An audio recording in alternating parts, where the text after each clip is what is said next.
Ik voel een diepe rilling, maar niet van de kou. Het voelt nu al vertrouwd hier, als een droom die ik plots in het echt aanschouw. En ik voel je echt, als een vriend van lang hiervoor.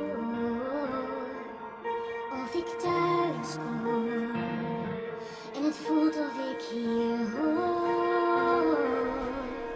Ik was er niet voor een toren, het geheim dat je niet ziet. Jij hebt een geheim, verbergt.